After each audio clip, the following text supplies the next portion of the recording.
नमस्कार दोस्तों, मैं हूं हरीश चावला और आप देख रहे हैं 7-11 न्यूज़ और अमर मंथन खबर। सबसे आपको पहले जय सिया राम जी की, जय भोलेनाथ की। ये तस्वीरें आप देख रहे हैं भारत के केरला से, जहां देखिए सबसे पहले आप केरल की हरियाली देखिए तस्वीरों में किस तरह से नज़र आ रही है। फिर आपको ये जानने की प्रयास आप ज़रूर करना चाहेंगे कि आखिर इन तस्वीरों में है क्या। तो इन तस्वीरों में देखिए मोटरसाइकिल पर जो सवार लोग हैं वो महाकाल भैरव अखाड़ा की अगुवाई कर रहे हैं और जीप में सवार हैं महाकाल स्वामी कैलाशपुरी जी महाराज। कैलाशपुरी जी महाराज एक ऐसे महान व्यक्तित्व कहें या एक ऐसे महान आप संत बोलिए जिन्हें धन से कोई लेना देना नहीं है, लेकिन वो प्यार और स्नेह इतना दे देते हैं कि लोग उनके आशीर्वाद से अभिभूत हो जाते हैं। इन तस्वीरों में देखिए कि महाकाल बाबा को उनके भक्त मोटरसाइकिल की अगुवाई करते हुए यानी कि एक रैली के जरिए मंदिर स्थल तक ले जा रहे हैं। केरल में अभी कुछ दिन पहले एक कार्यक्रम आयोजित हुआ था और इस कार्यक्रम के आयोजक थे श्री राम सेना, यानी कि वहाँ की एक श्री राम सेना का संगठन है जो चंदिका यज्ञम के नाम से एक कार्यक्रम आयोजित करता है और इसमें इस बार जो है महाकाल स्वामी कैलाशपुरी जी महाराज को यहाँ मुख्य अतिथि के तौर पर बुलाया गया था। और सबसे बड़ी बात यह है कि इस क्षेत्र के 108 मंदिरों के दीपक स्वामी कैलाशपुरी जी महाराज के स्वागत के लिए जोड़े गए, यानी कि उनका अभिनंदन और स्वागत कह लीजिए, एक ईश्वरीय भक्ति बोल दीजिए कि इतना श्रद्धा भाव है वहाँ के लोगों में। उत्तर भारत में हालांकि आपने देखा होगा कि यहाँ भी धर्म प्रवृत्ति के लोगों की कमी नहीं है, लेकिन जो आस्था दक्षिण भारत के लोगों में एक धर्म को लेकर होती है वो यहाँ नहीं है। उनकी आस्था बड़ी अटूट है। तो देखिए लोग जो हैं किस तरह से उनका आशीर्वाद ले रहे हैं। ये एक श्रद्धा भाव होता है। जिन्होंने महाकाल बाबा स्वामी कैलाशपुरी जी महाराज को नज़दीक से अगर जानने का प्रयास किया है तो आप इस बात का यकीन मान लीजिए कि उसने इन्हें अपना भगवान मान लिया है। उन्हें एक भोले शंकर के रूप में देखते हैं और स्वामी कैलाशपुरी जी महाराज ने कैलाश के निकट जाकर न केवल तपस्या की है बल्कि तपस्या भी की है।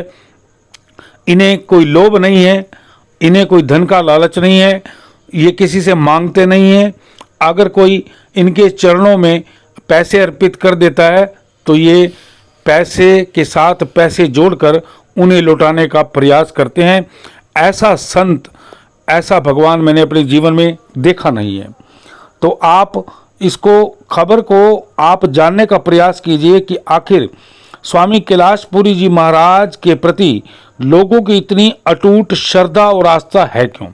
ये भी आपको दिखाएंगे कि जब स्वामी कैलाशपुरी जी महाराज, अब ये तस्वीरें देखिए आ गई हैं, देखिए 108 मंदिरों के दीपक को यहाँ जोड़ा गया है।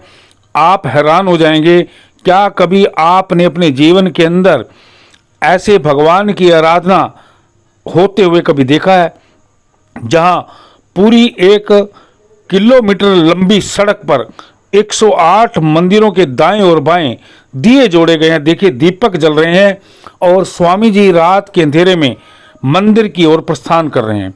मंदिर के अंदर इतना भव्य स्वागत किया गया, आप यकीन मानिए कि वहाँ के लोग इतने गदगद हुए और स्वामी जी इतने गदगद हो गए और उन्होंने अपने स्नेह से वहाँ के लोगों को प्रेम से सरोबार कर दिया।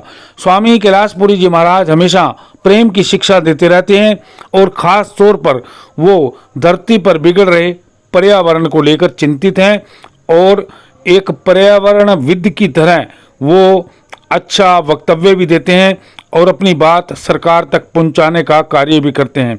आपको याद होगा जब चंद्रयान-1 जो है लॉन्च किया गया था तो स्वामी जी ने कहा था कि अंतरिक्ष में ग्रहों से छेड़छाड़ अच्छी नहीं है और चंद्रयान जो है 1 वो कामयाब नहीं होगा। ये भी हमने आपको वीडियो जरूर दिखाया था। उसके बाद जब चंद्रयान-2 की तैयारी की गई तो स्वामी जी ने वैज्ञानिकों को न केवल इस बात की नसीहत दी कि चंद्रमा जो है भगवान शिव शंकर के मस्तक पर विराजमान है, इसलिए उन चंद्रमा पर जाइए तो जरूर, मगर आप छेड़खानी मत कीजिए। लेकिन हमारे वैज्ञानिक वहाँ से फिर भी मिट्टी उठा ले आए, लेकिन उसका असर आपको भारत और दूसरे देशों में देखने को क्या मिलता है। आप देखते हैं ना कि कई जगह इतनी बाढ़ आ जाती है, और इस बार देखिए बिहार के अंदर कितना बुरा हाल हुआ, महाराष्ट्र के अंदर कितना बुरा हाल हुआ, और ख़ास तौर पर राजस्थान में जहाँ कई सालों तक का सूखा होता है, बारिश जो है जहाँ 50 मिलीमीटर भी नहीं होती, और वहाँ इतनी बारिश हो गई कि घर के घर डूब गए। अब इस बात को ना तो वैज्ञानिक समझ रहे हैं ना हमारी सरकार समझ रही है, लेकिन महाकाल स्वामी कैलाशपुरी जी महाराज बार बार ये चेतावनी देश के वैज्ञानिकों को और लोगों को दे रहे हैं कि पर्यावरण से प्रेम कीजिए।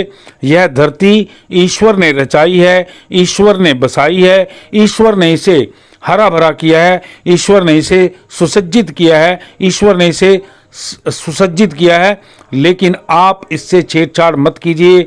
आज लोगों को बसाने के लिए, व्यापार के लिए पहाड़ तोड़े जा रहे हैं, वृक्ष काटे जा रहे हैं। जितने वृक्ष काटे जाते हैं उतने लगाए नहीं जाते, और अगर लगाए भी जाते हैं सरकार द्वारा, लोगों द्वारा, तो वो बिना देख रेख के मृत प्राय हो जाते हैं, यानी कि बड़े ही नहीं हो पाते।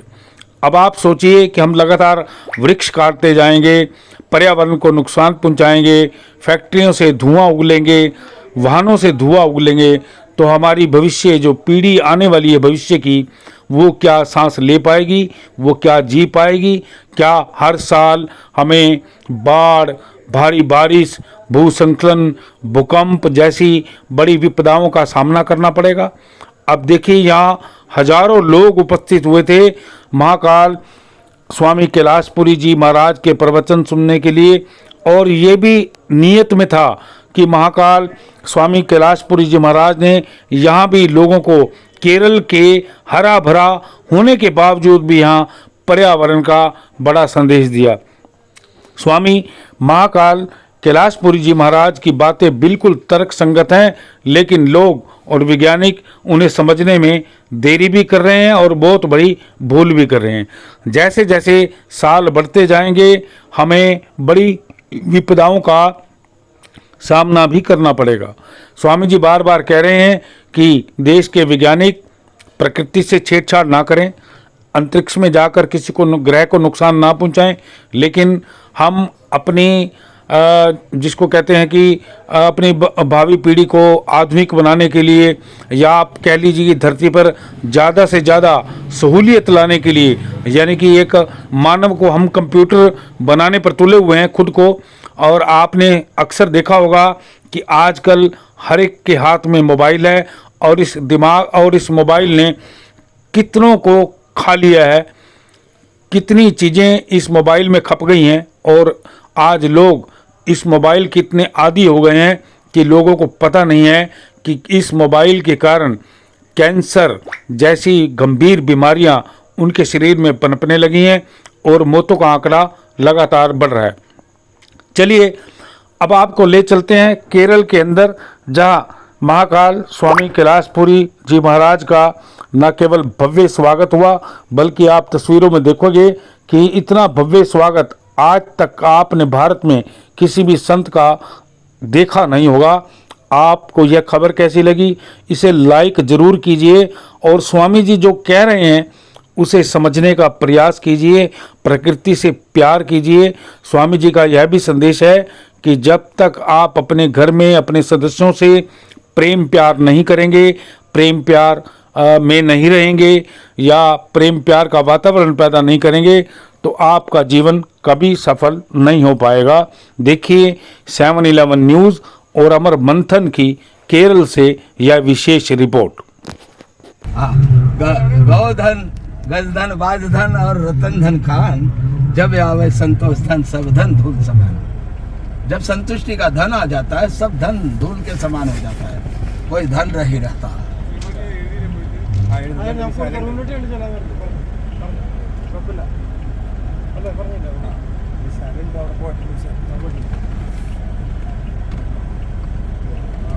आगे लोग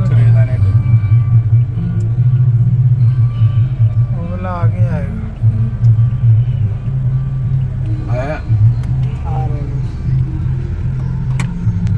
आपके दरवाजे की रक्षा की बात करें और हमारे धरती को किस तरह से बचाया जा सकता है उसकी बात करें। जो ग्लोबल वार्मिंग चल रही है, उस ग्लोबल वार्मिंग का कारण भी समझना जरूरी है। इसलिए मैं टीवी चैनल को विस्तार से बोलना चाहता हूँ। अब मैं हिंदी में बोलूँगा और आपको मलयालम में हमारे स्वामी जी बताएंगे। प्रथम मैं बोलूँगा, इसके बाद में स्वामी ये ट्रांसलेट करके बोलूँगा। तो मेरा धरती किस तरह से आज प्रकृति क्रोधित है, उतना सब छोटा छोटा बोलते जाओ। आप बोलो, हमारा जो प्रकृति क्रोधित है, जो ग्लोबल वार्मिंग है, तो क्यों है? लोग जानना चाहेंगे। बोलो। വരുന്നതിനുള്ള സാധ്യത, അതായത് മനുഷ്യ സമൂഹത്തിൽ നിലനിൽക്കണമെന്നുണ്ടെങ്കിൽ പ്രകൃതിയുടെ സന്തുലനം വേണം.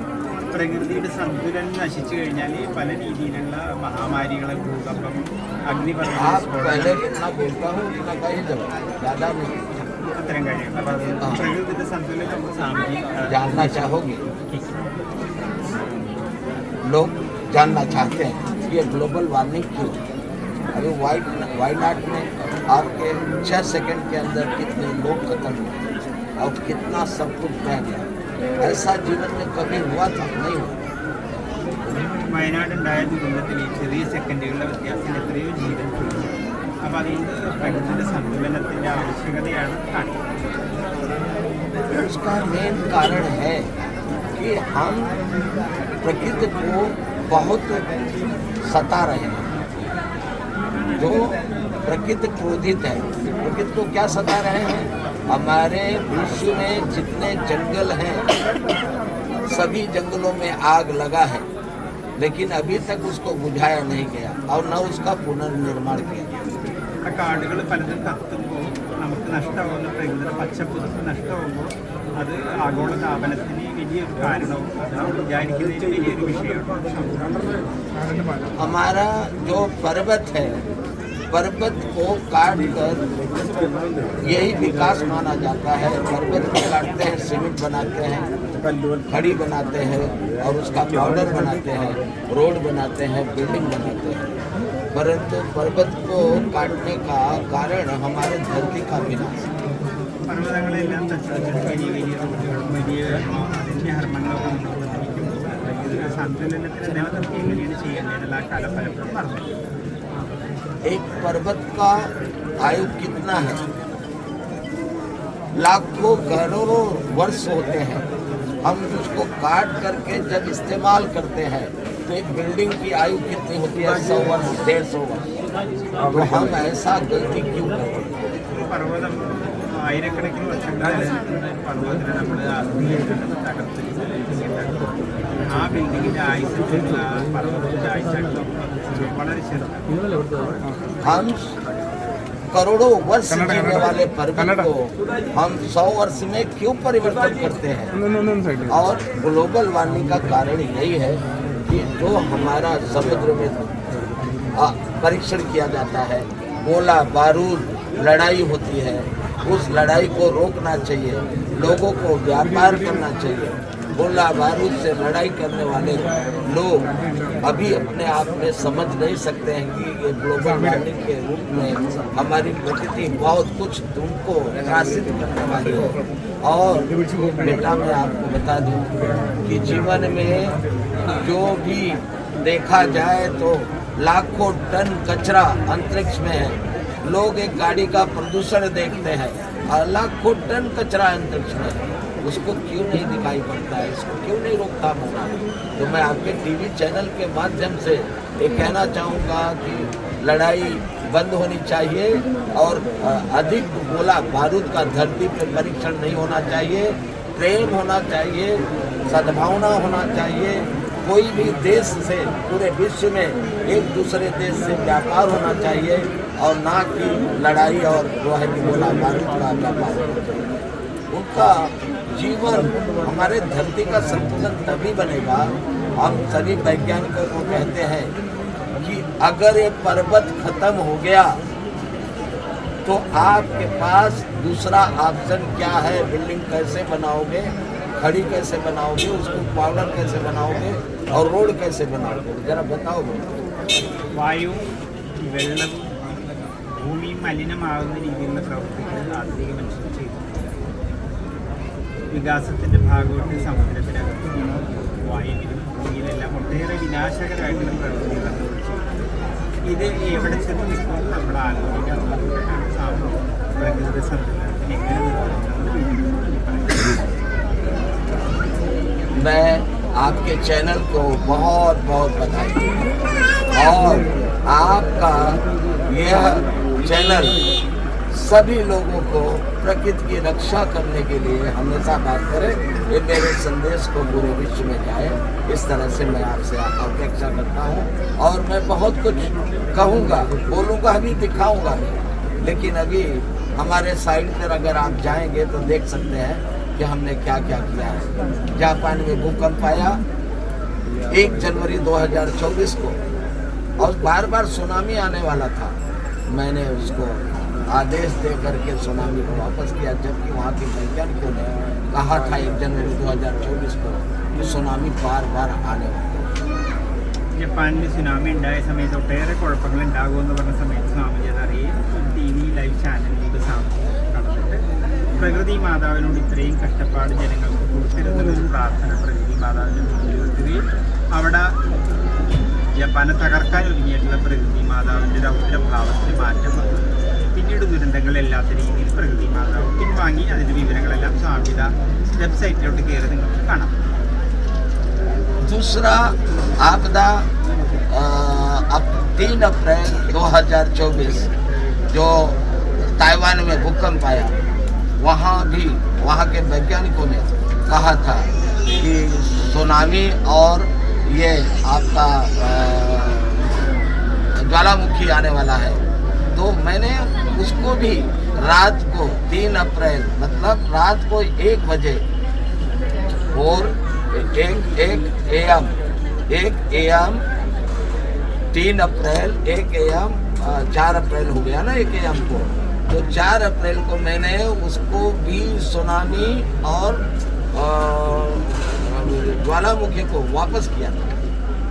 തായ്വാനിൽ ഇതേപോലെ വലിയൊരു ഭൂകമ്പം ഉണ്ടായി. ഭൂകമ്പത്തിൽ लाइव है, मेरे पास സുനാമിയും आपको देंगे हम, അഗ്നിപർവ്വത दिखाने के लिए। വിസ്ഫോടനം നടക്കുമെന്ന് പറയുന്ന സ്വാമിജി കേട്ടറിഞ്ഞ പാടേന് സ്വാമിജി ഒരു ചാനലിലേക്ക് ലൈവായിട്ട് വരികയും പ്രകൃതി മാതാവിനോട് സ്വാമിജി അദ്ദേഹത്തിൻ്റെ കമ്മ്യൂണിക്കേഷൻ ഭാഷയിൽ ഇത്രയും തന്നെ കുഴപ്പങ്ങളെ കാണിക്കണം. ഇനി ആൾക്കാർക്ക് കർശന കൊടുക്കരുതെന്ന് പ്രകൃതി മാതാവിനോട് അപേക്ഷിച്ചതിനെ തുടർന്ന് പിന്നീടുള്ള ദുരന്തങ്ങൾ ഒഴിവായിപ്പോയി.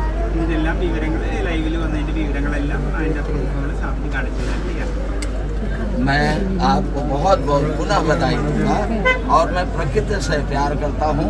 प्रकृति हम सबका बहुत बड़ा रक्षक है। प्रकृति को हमको आदर करना चाहिए। प्रकृति सभी लोगों को सेवा करके और प्रकृति को संभाल के चलना चाहिए। इतना शब्द कह करके मैं आपको जो भी शब्द कहा है उसको हमें में नहीं कहा है। आप हमारे इन लोगों से वीडियो इनके पास भी है, आप लेकर के देख लीजिएगा। इसके बाद में आपको सच्चाई क्या लगता है, सच्चाई का बयान करना। और अगर आप गए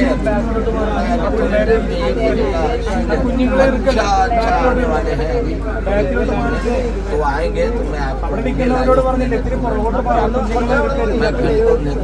बिठाता हूँ।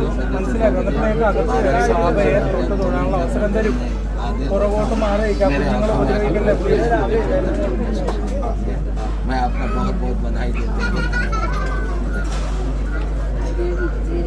അങ്ങനെ ടി വിക്ക് സ്വാമിയുടെ സന്ദേശത്തിൻ്റെ അവസ്ഥ എന്നുള്ള രീതിയിൽ ചുരുക്കി പറയുകയാണെങ്കിൽ പ്രകൃതിയെ ബഹുമാനിച്ചിട്ട് പ്രകൃതി മാതാവിനെ സ്നേഹിച്ചുകൊണ്ട് തോന്നിക്കാണ്ടുള്ള വികാസം അങ്ങനെയുള്ളൊരു പുരോഗമനമാണ് നമുക്ക് വേണ്ടത്. അല്ലാത്ത പുരോഗമന